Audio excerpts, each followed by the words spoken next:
আসসালামু আলাইকুম আরহামতুল্লাহি বারাকাতু। আলহামদুলিল্লাহ, আল্লাহ পাকের অশেষ রহমতে আপনাদের দোয়ায় হুজুর পাক সাল্লাল্লাহু আলাইহি ওয়াসাল্লামের কদম মুবারকের ওসিলায় আল্লাহ পাক আমাকে ভালো রেখেছেন। আশা রাখি আল্লাহ আপনাদেরও সুস্থ ভালো রাখেন। দূরে কাছে দেশে বিদেশে যেখান থেকেই দেখছেন,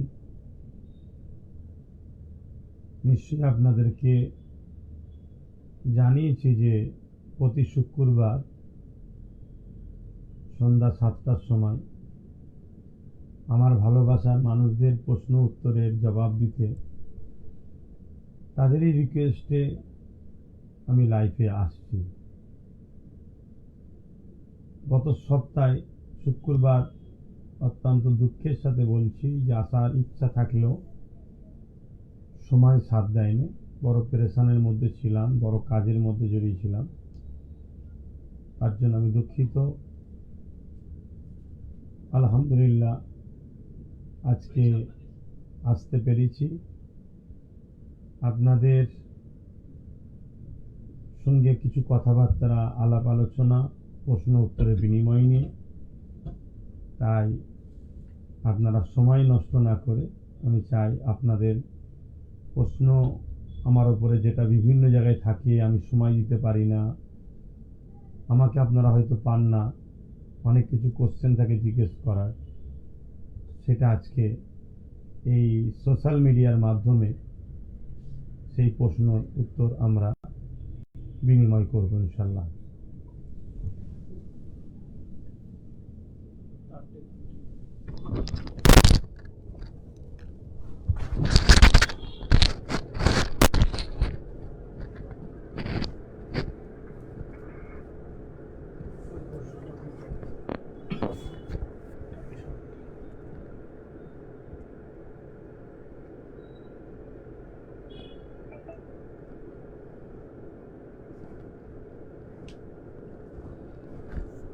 ফুরফুরা শরীফ আহলে সুন্নাতুল জামাতের সদস্যদের প্রশ্ন যে আমডাঙ্গা অশোকনগর এবং আজকের দিনে নদিয়ার হরিণঘাটায় ওয়াকফ সংশোধনী আইন বাতিলের দাবিতে যে বিক্ষোভ সভা বা প্রতিবাদ সভা অনুষ্ঠিত হতে চলেছে, সেখানে প্রশাসনের বাধা দেখা যাচ্ছে এবং আজকের দিনে হরিণঘাটায় নদিয়ায় প্রশাসন দাঁড়িয়ে থেকে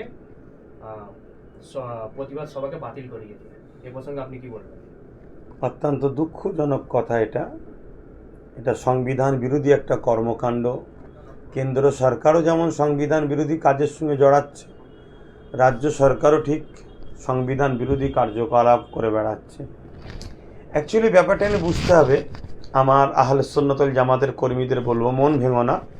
যেখানে বাধা হবে সেখানে একটার জায়গায় 100টা প্রোগ্রাম করো। আজ বাধা দেবে, কালকে আবার ডেট নাও, পরশুদিন আবার করো, তারপর আবার করো। সংবিধানকে বাঁচাবার স্বার্থে এ প্রোগ্রাম করতেই হবে, এভাবে এগিয়ে যেতেই হবে।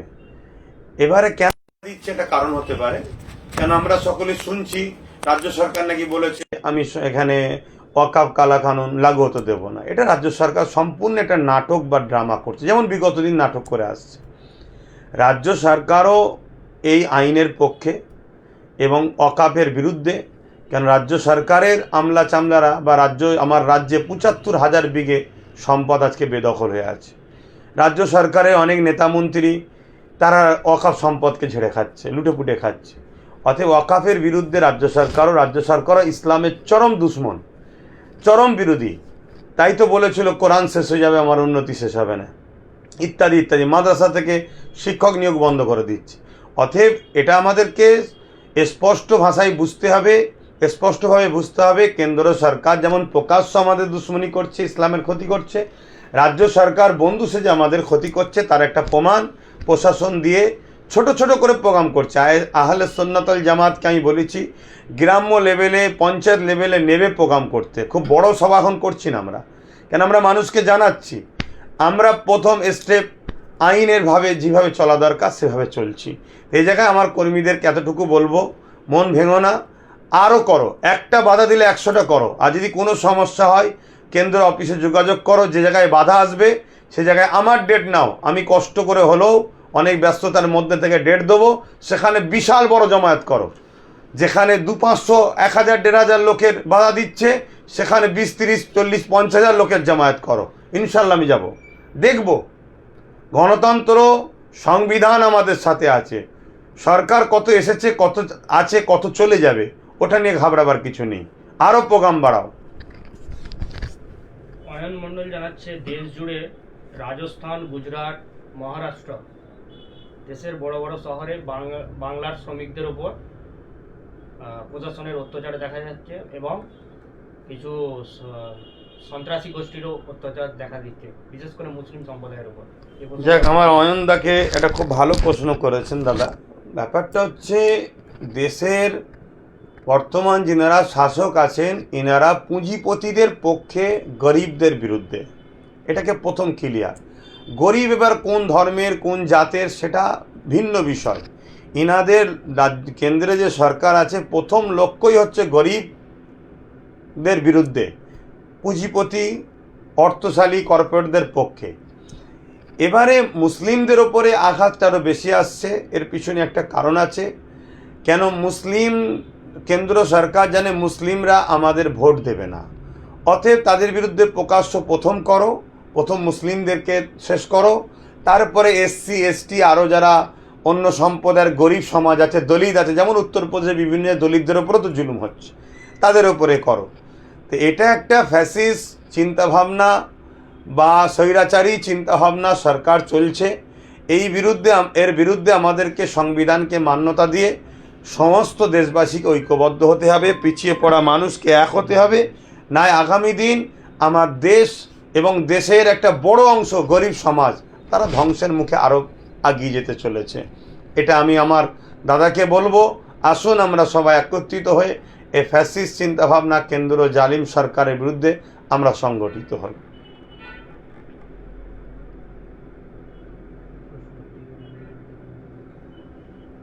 গত একদিন আগে দেখা গেল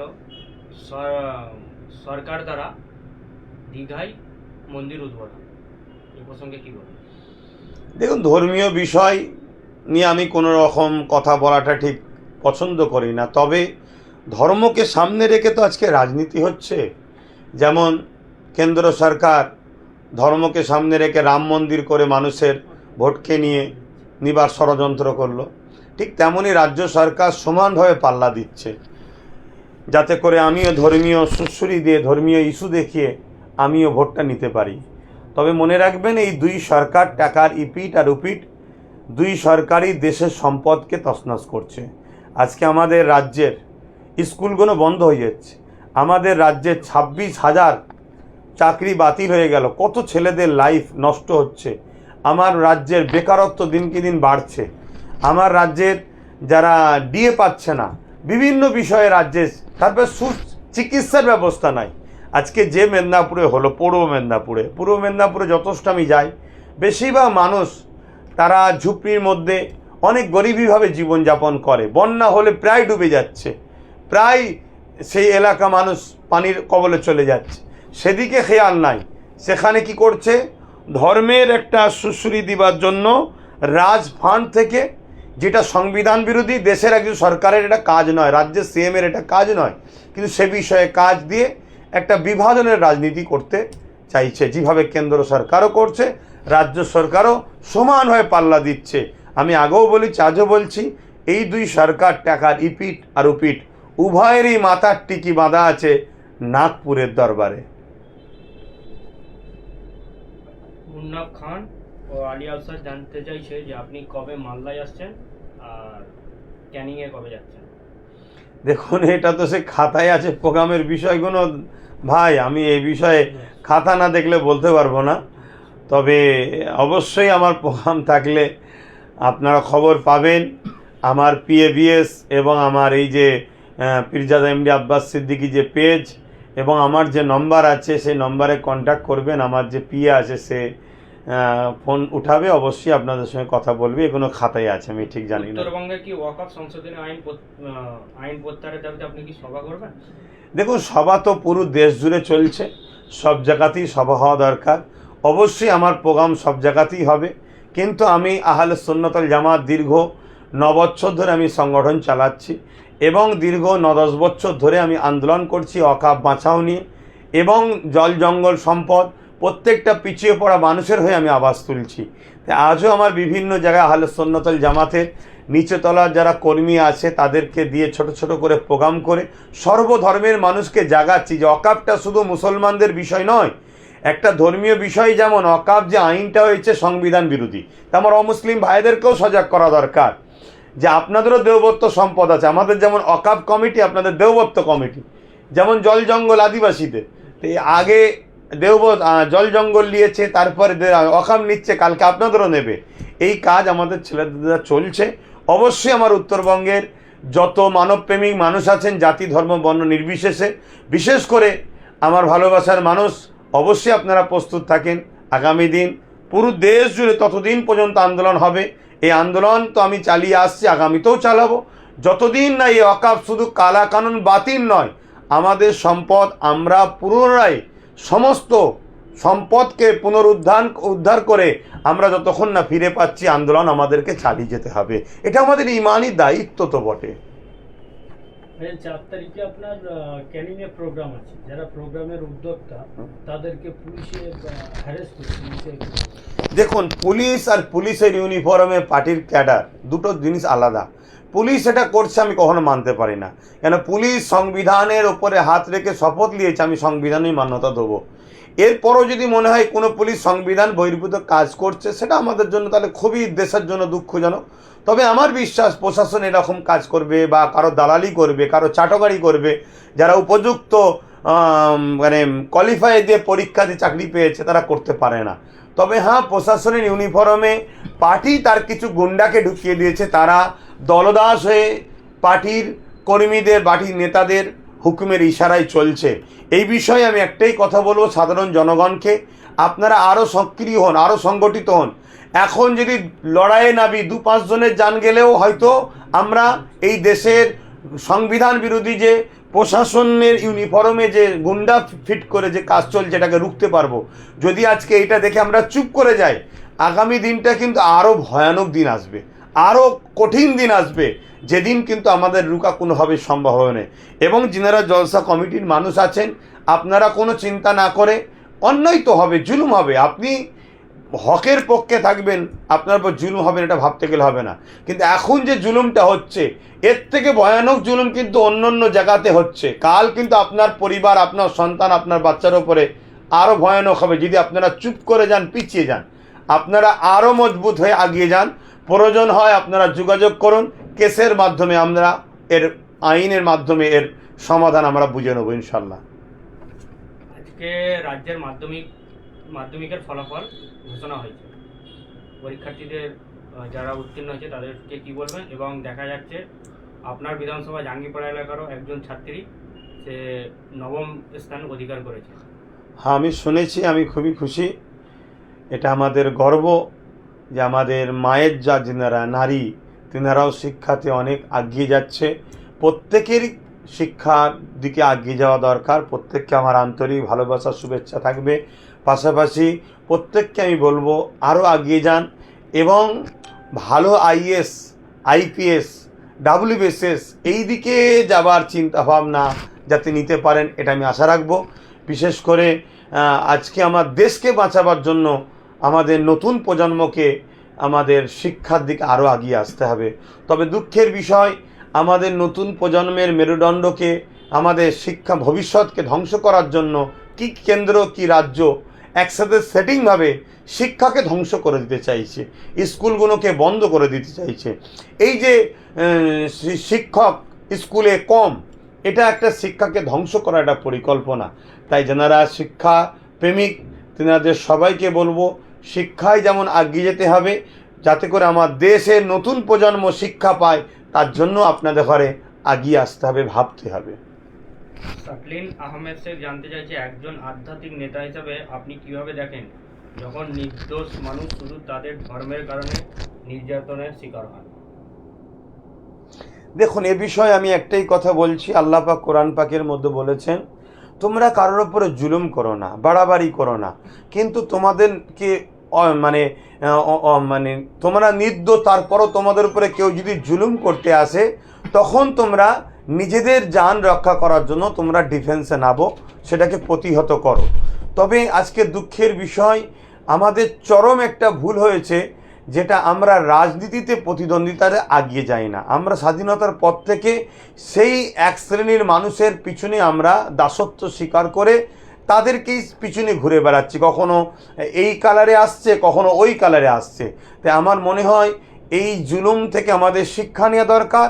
আগামী দিন মুসলিম উম্মার উলামা হজরতদের ঘরে এবং অন্যান্য ধর্মের সর্বধর্মের শিক্ষিত সভ্য মানুষ, মানবপ্রেমী মানুষ, বিশেষ করে আদিবাসী, দলিত, এসসি, এসটি, মুসলিম সমাজ, মতুয়া সমাজ এবং আরও রাজ্যে, অন্যান্য রাজ্যের বিভিন্ন পিছিয়ে পড়া সমাজ যেভাবে বঞ্চিত হয়ে আসছে ৭৭ বছর ধরে, এই অংশটাকে এখন সংগঠিত হয়ে আগামী দিন আমাদেরকে রাজ পাওয়ারের লক্ষ্যে প্রতিযোগিতা বা প্রতিদ্বন্দ্বিতায় এগিয়ে আসতে হবে।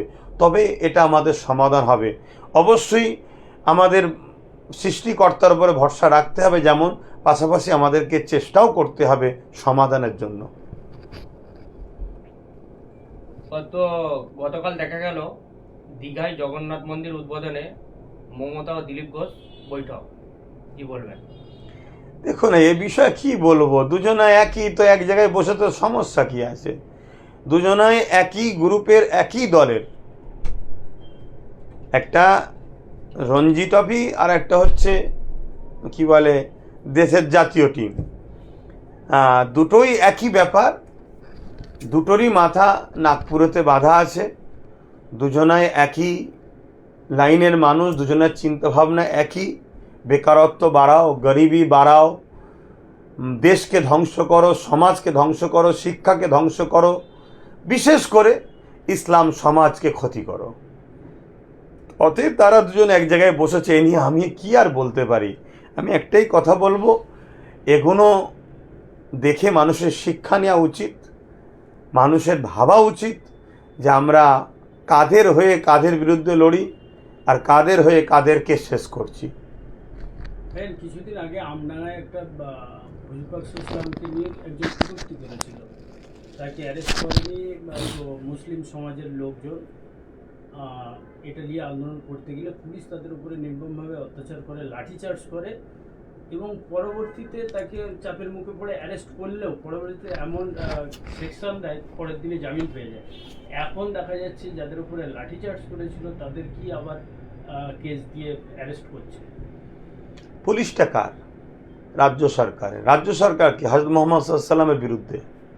হজরত মোহাম্মদ সাল্লামের শিক্ষা প্রতিষ্ঠান মাদ্রাসাকে রাজ্য সরকার ধ্বংস করছে, মাদ্রাসাদের কোরআন তুলে দিয়েছে। অতএব তার পুলিশ হজরত মোহাম্মদ সাল্লামের পক্ষে কেউ কথা বলবে বা হজরত মোহাম্মদ সাল্লামের বিরুদ্ধে কেউ কথা বলবে, তাকে অ্যারেস্ট করবে, এ স্বপ্ন দেখা তো ভুল। অতএব প্রশাসন কেন অ্যারেস্ট করবে? প্রশাসনকে রাজ্য সরকারের হুকুম মেনে চলতে হবে, না হয় প্রশাসন বিভিন্নভাবে চাপে পড়ে যাবে। অতএব সব কিছুর মূলে ভাই আমি যেটা মনে করি আমাদের নিজেদের দোষ। আমরা সব কিছু ছেড়ে দিয়ে বসে আছি। আমরা 33% 2011 মুসলমান, সেন্সার অনুযায়ী আজকে ক% আমি জানি না। গত 21-এ 28% মুসলমানের বেশি রাজ্য সরকারকে ভোট দিয়েছে। সেই 28% মুসলমান এবং পৃথিবীর প্রত্যেকটা মানবপ্রেমী মানুষ হজরত মুহাম্মদ সাল্লামকে সম্মান করে, সেই অমুসলিম হলেও শ্রদ্ধা সম্মান করে। বিশেষ করে আমরা যারা মানি, আজকে বাংলার 33% ধরেই চলছি, তাদের মধ্যে থেকে 28% মুসলমান টিএমসিকে ভোট দিয়েছে। এই 28% মুসলমানেরও ধর্ম নেতা এবং সামাজিক নেতা, সর্বদিক দিয়ে তিনি নেতা। তিনি মানুষকে জাহিলিয়াত থেকে বাঁচাবার জন্য এসেছেন। তিনি স্রষ্টার পক্ষ থেকে আখেরি মেসেঞ্জার। যেমন আরও মহামনীষীরা এসছেন, তাদেরকে আমরা সম্মান করি। তো যাই হোক, তিনার বিষয়ে কথা বলেছে, এ বিষয়ে রাজ্য সরকারের তো উচিত প্রশাসনকে দিয়ে ওই মানবরূপী পশুটা যে সমাজের শান্তিকে বিঘ্ন করছে তাকে অ্যারেস্ট করা দরকার, তাকে উপযুক্ত শাস্তি দেওয়া দরকার। কিন্তু দেবে না। কেন দেবে না? 28% মুসলমান, তার কাছে হজরত মোহাম্মদ সাল্লামের থেকেও রাজ্য সরকার প্রিয়। রাজ্য সরকার খুব ভালোভাবে বুঝতে পেরেছে এই 28% মুসলমান এরা 500,000 টাকার দালাল আমার কাছে ভিক্ষা দিলে দেখা আমাকে কিনে নেবে। তাই এই মনোভাব নিয়ে তাকে না ধরে উপরন্ত মুসলমান যারা, তারা ধর্মপ্রাণ, নিজের নবীর জন্যে কষ্ট হয়েছে, নিরীহ মুসলমান আন্দোলন করেছে, তাদের উপরে লাঠিচার্জ করেছে। জুলুম করেছে, আগামী দিন তাদেরকে নিরীহভাবে কেস করবে। খুব ভালোভাবে এই বিষয়টা আমি একটা কথা বলছি, শোনেন। এটা একটা পরিকল্পনার নাটক চলছে। কি নাটক?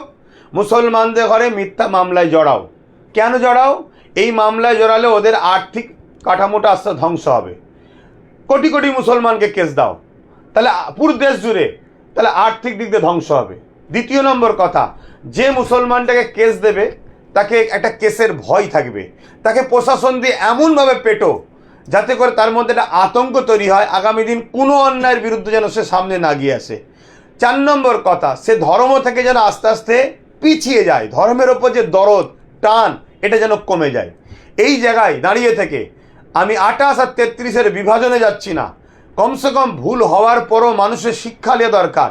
যদি সামান্যটুকু মনুষ্যত্ব থাকে, এই সরকারের হজরত মোহাম্মদ সাল্লামের বিরুদ্ধে যে কার্টুন তৈরি করেছে তাকে অ্যারেস্ট না করে নিরীহ মুসলমানগুলোর উপরে প্রশাসন দিয়ে মারল, এবং তাকে কি বলে এখন নতুন করে যারা আন্দোলন করেছিল তাদেরকে কেস দিয়ে তোলার যে মুসলিম বিদ্বেষী সরকারের যে মনোভাব দেখাচ্ছে, অঙ্গীকার করুন গণতান্ত্রিক প্রক্রিয়ায় আগামী দিন এ সরকারকে আমাদেরকে জবাব দিতে হবে।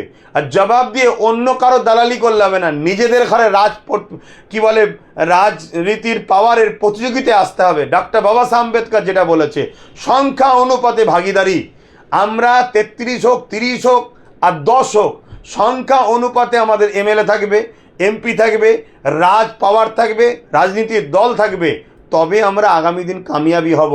না হয় আগামী দিন আরও ঘটবে, ইচ্ছা করে করা হবে।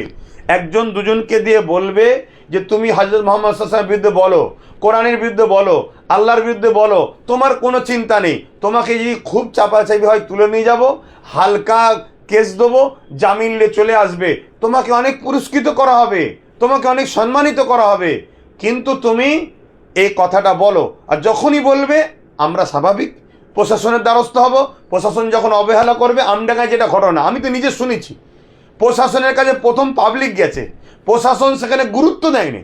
প্রশাসন গুরুত্ব যখন দেয়নি তখন পাবলিক রাস্তায় নেমেছে আন্দোলনে। পাবলিকের আন্দোলনে প্রশাসন শুধুমাত্র ড্যামেজ কন্ট্রোলের জন্য গেছে। এবারে এই জায়গায় প্রশাসনকে দোষারোপ করি কিভাবে? প্রশাসন তো হুকুমের গোলাম। গভর্নমেন্ট যদি বলে তুই যাবি না, তোকে আমি ডিমোশন করে দেবো, তোকে আমি জঙ্গলমহলে পাঠাবো, তোকে আমি বিভিন্নভাবে মানসিক টর্চার করব, তাহলে প্রশাসন কি করবে? তাই আমরা পাবলিক, বিশেষ করে 28%, 33% আমরা মুসলমান, আমাদের শিক্ষা নেওয়া দরকার। কবে যে আমরা এই থেকে শিক্ষা পাবো আল্লাহ ভালো জানে। যদি আমাদের কপালে শিক্ষা না থাকে আল্লাহ আযাব দিয়ে ধ্বংস করে দিক, কিন্তু মুহাম্মদ সাল্লাল্লাহু আলাইহি ওয়াসাল্লামের অপমান দেখার পরও যে মুসলমান এই জালিম ইসলাম বিরোধী মুহাম্মদ সাল্লাল্লাহু আলাইহি ওয়াসাল্লাম বিরোধী সরকার, এই সরকারের দালালি করবে, তাদের ধ্বংস হওয়াটাই দরকার আমি মনে করি। বাংলার পরিযায়ী শ্রমিকদের অন্যান্য রাজ্যে ব্যাপক হারে অত্যাচার হচ্ছে, কিন্তু বাংলার মুখ্যমন্ত্রী নীরব। হবে তো বাংলার মুখ্যমন্ত্রী তো বিজেপির সঙ্গে সেটিংয়ে আছে। এটা তো একটা বিভাজন। শোনেন, বাঙালিদের ওপরে এমনি সবার একটা রাগ আছে, বাংলা ভাষাভাষীর ওপরে। ইতিহাস বলছে বাংলায় অনেক সময় অনেক বাইরের অন্য অন্য রাজ্য থেকে অনেক এসে হামলা করেছে, মারাঠা থেকে শুরু করে অনেক হামলা করেছে। অতএব বাঙালিদের ওপরে একটা আক্রোশ আছে। বাঙালিদের ওপরে আক্রোশের কারণটা কি? অনেক জায়গার লোকই স্বাধীনতার জন্য অবদান আছে, আমি অস্বীকার করছি না, কিন্তু বাংলা যে সন্তান দিয়েছিল স্বাধীনতার জন্য, নেতাজি থেকে শুরু করে তিতুমি হাফেজ তিতুমির থেকে শুরু করে XYZ, এভাবে অন্য কোনো রাজ্য কিন্তু সেই সন্তান দিতে পারে না কি বলে স্বাধীনতার আন্দোলনে। তাই ইংরেজদের একটা বিশাল রাগ। আজকেও দেশ জুড়ে যেভাবে চলছে, কোন অঙ্গে এরা ইংরেজদের সেই অনুসরণ করে চলেনে বলেন তো? তাহলে সেই জায়গায় বাঙালিদের ওপরে একটা রাগ, আর মুসলমানের ওপরে তো রাগ হওয়াটা স্বাভাবিক। কেন? মুসলমানের কোনো গার্জেন নেই না, মুসলমানের MLA আছে, MP আছে। আচ্ছা আপনারা বলুন, পাঞ্জাবি ভাইয়েরা কত অংশ, তাদের একটা মুখ্যমন্ত্রী আছে। খ্রিস্টান ভাইয়েরা কত অংশ, তাদের মুখ্যমন্ত্রী রয়েছে, সবার রয়েছে। আজকে যারা দ্বিতীয় বৃহত্তম সংখ্যাগরিষ্ঠ ভারতবর্ষে মুসলিম, তারা আজকে 77 বছর ধরে দালালি ছাড়া আর কি করেছে? আমাদের মাথার উপরে অনেক বড় বড় সব কমিটি, বড় বড় সব দল বসে আছে। এরা সারা জীবন দালালি ছাড়া কি করতে পেরেছে? এরা কটা মুখ্যমন্ত্রী, কটা MLA, কটা MP বানাতে পেরেছে? আজকে তার জন্য আমাদের গার্জেন না থাকার জন্য আজকে আমাদেরকে কুকুরের মতো যে যেখানে পাচ্ছে মারছে। এতিম সন্তানকে যেমন সবাই মিলে মারে, কেন এর গার্জেন নেই? আমরা মুসলমান, আমাদের কোনো নেতা নেই, এমপি নেই, এমএলএ নেই, কেউ নেই, যে খুশি আমাদেরকে পিটিয়ে যাচ্ছে। আগামী দিন তো আরও ভয়ানক হবে। আমার যারা পর্যায়ী শ্রমিক ভাই আছেন, বিভিন্ন রাজ্যে আছেন, কি বলতে পারি, আপনাদের সরকার এই পশ্চিম বাংলায় কাজ দেয়নি, কাজের জন্য বাইরে গেছেন। করোনার সময় বলেছিল করোনা এক্সপ্রেস আসছে, বাইরে থেকে এসেছিলেন, কত অপমান হয়েছে। তারপরেও যদি সেই অপমান সহ্য করার পরে একে যদি আবার আপনারা ভোট দিয়ে ক্ষমতায় রাখেন, তাহলে আজকের এই দুর্দশা ভোগ করাটা এটা আপনাদের পাওনা, এটা আপনাদের পাওনা। যদি মনে হয় যে পাওনা থেকে শিক্ষা পাওয়া দরকার, তাহলে শিক্ষা অর্জন করুন, না আগামী দিন আরও ভয়ানক পাওনা আসছে। আর এটাও মনে রাখবেন, আমাদের বাংলাতেও এক ধরনের লোক আছে যারা সুশ্রুতি দেয় মাঝে মাঝে যে অবাঙালিদের রাখা যাবে না, অন্য রাজ্য থেকে আনা যাবে না। এ সব সেটিং, এই সব কিছু মিলিয়ে একটাই লক্ষ্য, ভারতীয় গরিবদের ঘরে শেষ করো। আমি একটু হয়তো কষ্টের জোরে বলে ফেলছি, আমার যারা ভালোবাসার মানুষ সামনে দেখছেন শুনছেন, খারাপ লিলে আমাকে ক্ষমার নজরে দেখবেন। বড় ব্যথা নিয়ে বলছি ভাই, বড় ব্যথা। মানুষ যদি মানুষকে ভালো না বাসে, তাহলে সে মানুষ সুরাতেরা জানোয়ার পশু ছাড়া আর কি? সে কোন ধর্ম টর্ম মাঝাব টাঝাব কোন ভাষাও আমার দেখার দরকার নেই, মানুষ তো নাকি। মানুষ যদি মানুষের না হয়, তাহলে সে মানুষ আবার কিসের? আমি মনে করি সে মানবরূপী একটা দুপায় পশু ছাড়া কিছু নয়। অতএব এই ভাই একটু ইমোশনাল, মানে কষ্ট দেখলে, জুলুম দেখলে একটু বলে ফেলি, মানে হয়ে যায় আমার আবেগে। আমি ক্ষমা চাইছি, কেউ খারাপ নেবেন না। বাংলার একজন সাংবাদিক ময়ূক রঞ্জন ঘোষ সেকুলার দেশ থেকে চলে যেতে বলছে, কি বলবেন? এটা একটা সংবিধানের অংশ হচ্ছে সেকুলার। নিশ্চয়ই জানেন ময়ূক জিনার কথা বলছেন, উনি RTV একটা সঞ্চালক সম্ভবত। আর RTV সম্পূর্ণ বিজেপির পক্ষে একটা পক্ষপাতিত্ব করছে, যেটা মিডিয়াদের জন্য বা মিডিয়া সমাজের জন্য বা সাধারণ মানুষের জন্য দুর্ভাগ্য। মিডিয়া তো নিরপেক্ষ থাকবে, যেমন প্রশাসন এখন পক্ষপাতিত্ব চালাচ্ছে, মিডিয়াও পক্ষপাতিত্ব চালাচ্ছে। তাই ঠিক তেমনই এই কী নাম বললেন যেন, ময়ূক নাকি, ময়ূক রঞ্জন ঘোষ, এ ভদ্রলোক এ বিজেপির পুরো পক্ষপাতিত্ব করে। এবারে এই যে সেকুলার কথাটা সংবিধানে, অটল বিহারী বাজপেয়ী সে আমার দেশের প্রধানমন্ত্রী ছিল, তিনিও বলেছেন সেকুলার ছিল, সেকুলার আছে, সেকুলার থাকবে, এরকম একটা কিছু XYZ কথা বলেছিলেন। তো সেই জায়গাতে সেই কথাতে, ময়ূকের কথাতে, তাহলে অটল বিহারী বাজপেয়ীও তো ভুল করছে, তাহলে তাদেরই দলের পুরাতন। এখন ব্যাপার হচ্ছে এদের হাতে ক্ষমতা, এরাদের লক্ষ্য দেশকে শেষ করব। নাই সংবিধান বিরোধী একটা কথা সেকুলারের বিরুদ্ধে ইমিডিয়েটলি অ্যারেস্ট করা দরকার। রাজ্য সরকার অ্যারেস্ট করবে, কারণ রাজ্য সরকারও মূলত কিন্তু সেই বিজেপিরই লোক, বিজেপির লোক না, বিজেপিই সে একটা শুধুমাত্র বামকে সরিয়ে বিজেপির রাস্তা করার জন্য যে কাজটা করছে, সে কাজটা এই রাজ্য সরকারকে দিয়ে করাচ্ছে। আমরা যদি দিল্লির দিকে তাকাই, দিল্লিতে কংগ্রেসকে সরাতে পারছিল না, কেন্দ্র কি করলো, বিজেপি কি করলো, ওখানে কংগ্রেসকে সরাবার জন্য একটা নাটক তৈরি করে কেজরিওয়ালকে বসিয়ে দিল। কেজরিওয়াল এখন পুরো গায়েব, চলে এলো আবার বিজেপি।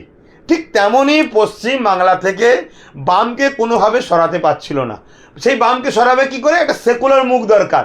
এই চলে এলেন আমাদের ঘুমটা টুমটা দিয়ে, আর আমরা হুজুর মানুষ, আহা, আমাদেরকে যদি একটু কলমা টলমা পড়ে ফেলে না, সুবহানাল্লাহ আলহামদুলিল্লাহ বলে দেয়, আমরা মনে করি আমাদের সব পাওনা হয়ে গেছে।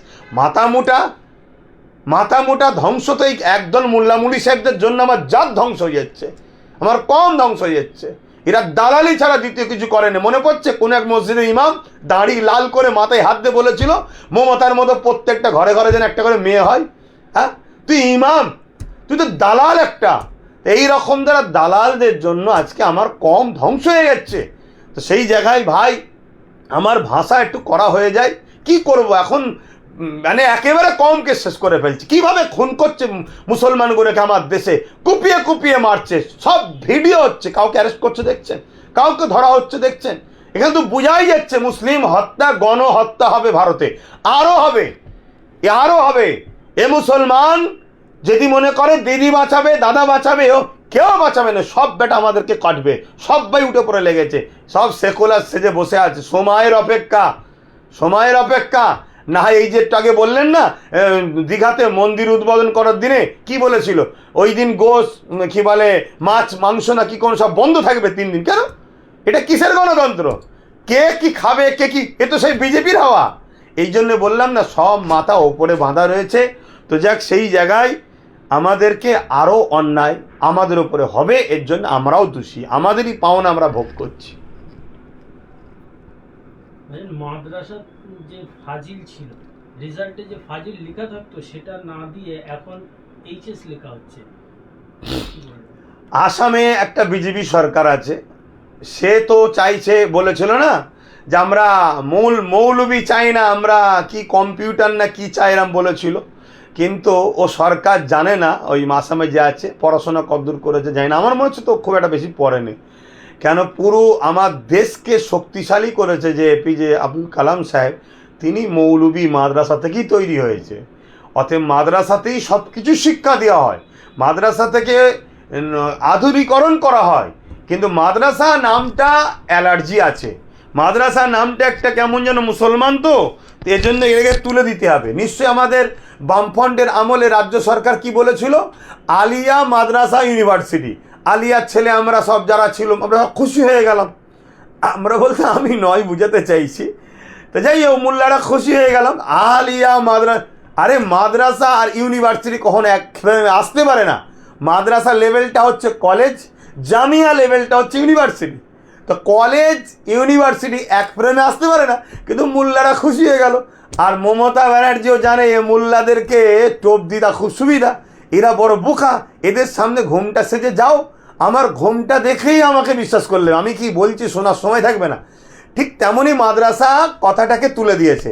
তো মাদ্রাসা কথাটা মুসলমানদের সঙ্গে এটা জড়িয়ে আছে ইসলামের সঙ্গে, তো এই জন্যে ভারতবর্ষে ইসলামের ঐতিহ্যকে, ইসলামের স্মৃতিগুলোকেই মুছতে চাইছে। এই যে ওয়াকাফ আইন, ইসলামের স্মৃতিকে মুছে দাও। অতএব ভারতবর্ষকে ইসলামের কিছু নিশানা যেন না থাকে, এই লক্ষ্যে কম্পিটিশানে কেন্দ্র সরকার রাজ্য সরকার সমানভাবে কাজ করে যাচ্ছে। সময়ের দাবি বলছে আপনি তো এতিমদের ভালোবাসেন, মা নেই, চরম দারিদ্রতাকে হারিয়ে এতিম মোহাম্মদ সেলিম মাধ্যমিকে আজকে রাজ্যে 4র্থ হয়েছে, কি বলবেন একসাথে? আমি এ বিষয়ে আমার ভাইকে শুভেচ্ছা জানাবো, এবং মা বাবা অবশ্যই আমাদের প্রয়োজন, তাদের মতো আপন, তাদের মতো প্রিয় এই জমিনের উপরে দ্বিতীয় কেউ হতে পারে না। তবে আমার ওই ভাইকে বলবো, সৃষ্টিকর্তা আপনার সাথে আছে, আপনি নিজেকে কখনো কেউ পাশে নাই ভাববেন না।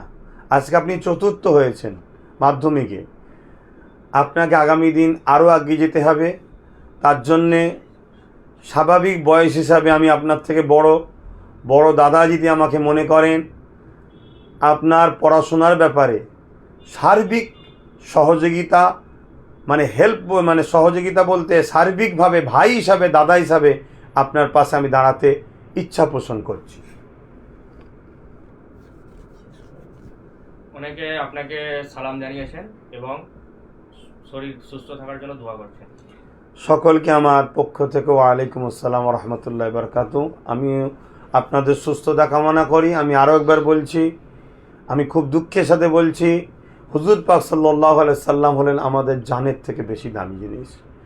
অতএব রাজ্যে কেন্দ্রে যে সরকার আছে, এরা সাজিয়ে কিছু ছেলেকে দ্বারা এভাবে হুজুর পাক সাল্লাল্লাহু আলাইহি সাল্লাম কোরআন ইসলামলে মাঝে মাঝে নোংরা কার্টুন, নোংরা কথা ছড়াবে। উদ্দেশ্য একটা, যাতে করে আমরা ধর্মপ্রাণ মুসলমান ইনসাফের জন্য রাস্তায় নামবো। সেই ইনসাফের রাস্তায় নেবে যখন আন্দোলন করব, সেই আন্দোলন যারা করবে তাদেরকে কেস দিয়ে মুসলমানদের ঘরে মেরুদণ্ড ভেঙে দাও, মুসলমানদের ঘরে পেটো, মুসলমানদের ঘরে ভয় দেখাও, এই একটা নাটক কেন্দ্র রাজ্য সরকার করছে। পাশাপাশি এটাও বলবো, আপনারা এর সমাধানের জন্য রাস্তায় নামবেন না আগামী দিন থেকে। যদি হুজুর পাক সাল্লাল্লাহু আলাইহি ওয়াসাল্লাম বা কোরআন দিন ইসলামের বিরুদ্ধে কিছু রকম প্রোটেস্ট করে, আপনারা ওই সকল আলেম উলামা ইমামদের কাছে যাবেন যারা রাজ্য সরকারের পাশে ফটো তোলে, তাদের কাছে যাবেন, গিয়ে বলবেন এর সমাধান ইমিডিয়েটলি করেন। যদি না করে তাদের বিরুদ্ধে আন্দোলন করুন, তাদেরকে ধরুন।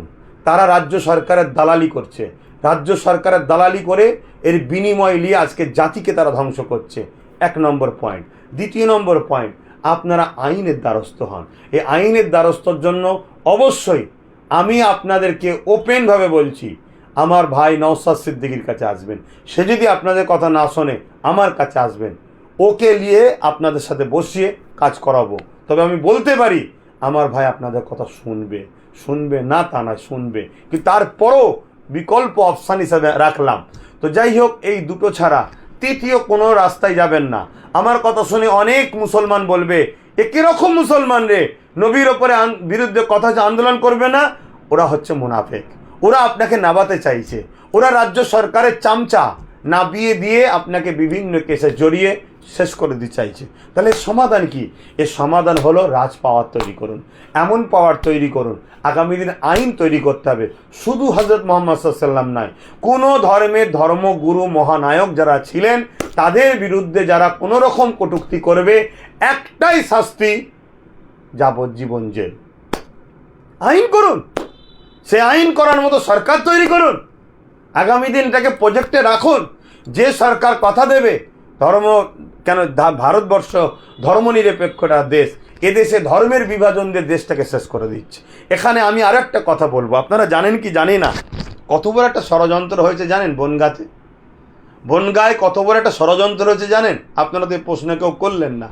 বনগাঁয় একটা এয়ারপোর্টে দুটো ছেলে পাকিস্তানের পতাকা বাঁধছে, যে পতাকায় লেখা আছে পাকিস্তান জিন্দাবাদ, ভারতবর্ষ মুর্দাবাদ। যেটাই কথাটা বলা আমার জন্য খুবই দুঃখজনক, কারণ আমি হলাম আমার দেশ মুর্দাবাদ, এটা আমার জন্য দুঃখজনক, কেন আমার দেশ জিন্দাবাদ, কেন এই দেশের আমি নাগরিক। কিন্তু দুজন পাকিস্তানের পতাকা টাঙাচ্ছে, তাতে এই কথা লেখা আছে। স্বাভাবিক এ দুজন মুসলমান হওয়ার কথা সবাই ভাববে, কিন্তু না, দুর্ভাগ্যের বিষয় এ দুজন হলো ইসলাম ধর্মের সঙ্গে কোনো সম্পর্ক নয়, সম্ভবত হিন্দু ধর্মের সঙ্গে কোনো সম্পর্ক তাদের থাকতে পারে। এরা হচ্ছে অমুসলিম, তারা কোন ধর্মের আমি জানি না, অমুসলিম। তো সেই জায়গাতে তাদেরকে হাতে নাতে ধরা হলো। এসটিএফ এবং এসপি সে বিষয়ে একটা বাইটও দিল, তাদেরকে অ্যারেস্ট করা হলো। কিন্তু দুঃখের বিষয় গতকাল অ্যারেস্ট, আজকে তারা জামিন পাচ্ছে, ফুলের মালা পরে ঘুরছে। এখনও কি মুসলমান বুঝবেন না যে আপনাদেরকে মেরে ফেলার প্ল্যান হয়ে গেছে? হ্যাঁ, আব্বাস সিদ্দিকী তো দালাল বলেছিলেন আপনারা না? এখনও কি আপনারা জাগবেন না? ঠিক আছে, আমাকে গাল দিয়ে শকিয়েছে, দিয়েছেন, দেন। আপনার ঘরের এই ছোট বাচ্চাটার জন্য জাগবেন না? আপনার ঘরের এই মা বোনটার ইজ্জতকে বাঁচাবার জন্য জাগবেন না? আমি জাগার মানে এটা নয় যে ওই সন্ত্রাসদের মতো আপনিও রাস্তায় নেবে যে নিরীহ মানুষকে মানে, এটা বলছি না। রাজ পাওয়ার তৈরি করুন। প্রশাসনিক ক্ষমতা ছাড়া কখনো হয় না। আর যদি মমতাকে আপন মনে করেন, ওকে আপন মনে করেন, তাকে আপন মনে করেন, তাহলে আপনারা যেভাবে ঠকছেন, আগামী দিন কিন্তু ঠকলে আর বাঁচার উপায় নেই। মনে রাখবেন এই কথাটা, দুজন পাকিস্তানের পতাকা আমার দেশের বাঁধছে এবং তাদের লেখা আছে ভারতবর্ষ মুর্দাবাদ, পাকিস্তান জিন্দাবাদ। তাদেরকে ধরলো, ধরার পরও তাদেরকে জামিন করলো। তাহলে কোনো এক জায়গায় পালগুয়েতে যে হামলা হলো, এই হামলা কারা করলো?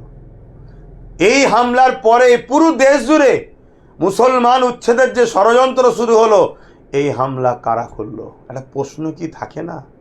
এটা বুঝবেন না?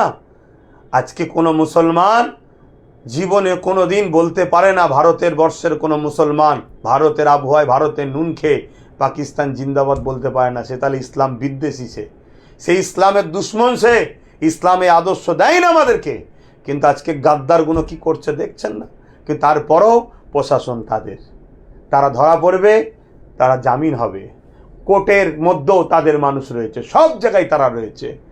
অতএব এখনও যদি আমাদের উলামারা, ইমামরা না জাগেন, তাহলে আমি আজকে বলতে বাধ্যই হলাম, আপনার মসজিদের মধ্যে ঢুকে আপনাদেরকে শেষ করে দেওয়া হবে, কিচ্ছু করতে পারবেন না। আমি জানি না আমার এই বক্তব্যে কি আমাকে কোন নজরে লিখছেন। হয়তো তলায় আবার দেখতে পাবো দালাল, আব্বাস সিদ্দিকী দালাল। কার দালাল? বিজেপির দালাল। কিছুদিন পরে শুনবো, কখনো শুনি টিএমসির দালাল, কখনো শুনি বামের দালাল। আল্লাহ বিচার করবে, আল্লাহ বিচার করবে। তবে মানুষকে বাঁচাবার, মানুষকে সঠিক পথ দেখাবার ইসলাম হুকুম দিয়েছে। আমি বললাম দায়িত্ব নিয়ে, তবে একটু জোরে জোরে কথা বলেছি। আমি আরও একবার ক্ষমা চাইছি, খারাপ নেবেন না। কেন? আমি খুব ব্যথালে বলে ফেলছি। ভালো থাকেন, সুস্থ থাকেন। আল্লাহ হাফেজ।